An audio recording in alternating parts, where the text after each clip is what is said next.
Hello, I'm Congressman John J. Duncan, Jr. I represent the 2nd District of Tennessee, which is Knoxville and some of the surrounding area. I've been in Congress now for 26 years, and for approximately 15 of those years I served with my friend Jim Traficant of Ohio. He came a little bit before me. When he chaired the Public Buildings and Grounds Subcommittee, I was his ranking Republican. And during that time, that subcommittee had been really just a rubber stamp for billions of dollars worth of federal buildings and federal rentals. But Jim and I started asking a lot of questions about sweetheart insider deals and very exorbitant building costs and square foot rentals that were way too high, very excessive. And I think we helped save the taxpayers of this country probably several hundred millions of dollars during that time. So I was very impressed with the work that he did there and in many other ways. A few years ago, the Washington Post had a style section, had an article about Congress, and it said if Congress was a color today, it would be beige, meaning that there weren't the colorful members that we'd had in the past, and I would say that probably most of us are pretty boring. But you certainly couldn't say that about Jim Traficant. He was one of the most colorful, most interesting, one of the most unique members that we had during the time that I served with him. His 1-minute speeches on the floor of the House before the start of each session were classics. He had his hand on the pulse of the people better than any other member, I think, because he would give those speeches, and at the end of each one, almost every day, the gallery would break into applause. I never heard them do that for any other member. Jim was not only very popular with his colleagues, but the thing that impressed me the most about him, he was very popular with what I don't really like to call the little people of the Capitol, but I think everyone will know what I mean when I say that, because Jim was for the little guy, and the Capitol Hill Police, the tour guides, the elevator operators, the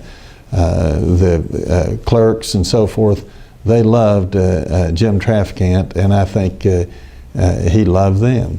And I think that shows more than anything that the man had a lot of good in him, and he had a big heart. He was a good legislator too.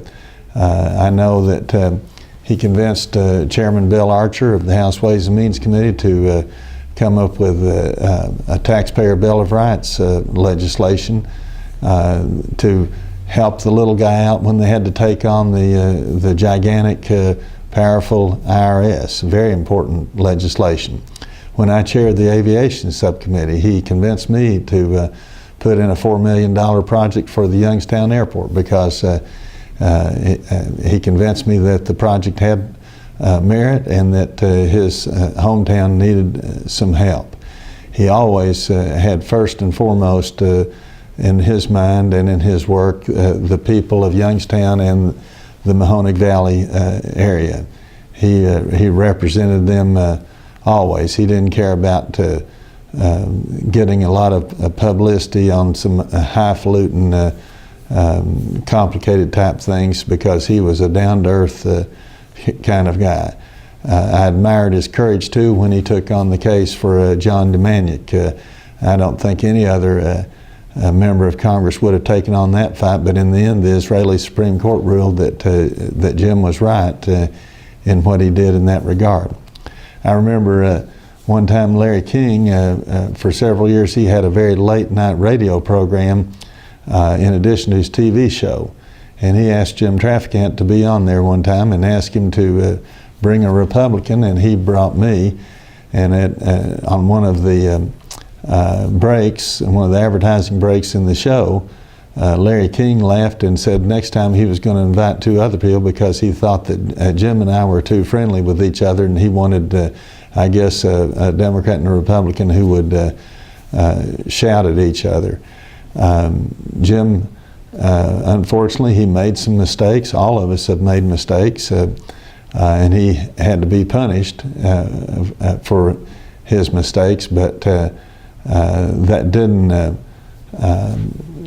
decrease my admiration for him. And in that article that I mentioned from the Washington Post, former Congressman Billy Tozan was quoted as saying, "We all miss Jim Traficant." And I certainly miss him. I can tell you that he was always kind to me, and I appreciated the time that we spent together.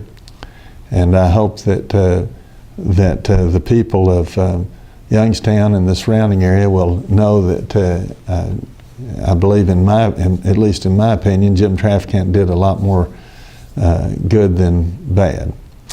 I said in the article that I wrote for the Youngstown paper, I said that Jim Traficant was a bulldog in regard to legislation.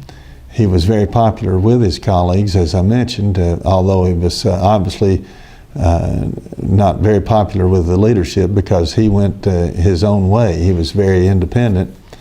But I said also that he was bullheaded when he came to the idea of representing himself in court. I had practiced law with one of the best trial lawyers probably in the country, certainly one of the best in Tennessee, and I got that former law partner of mine to agree to represent Jim free of charge, but Jim was determined to represent himself, which I think probably was a mistake.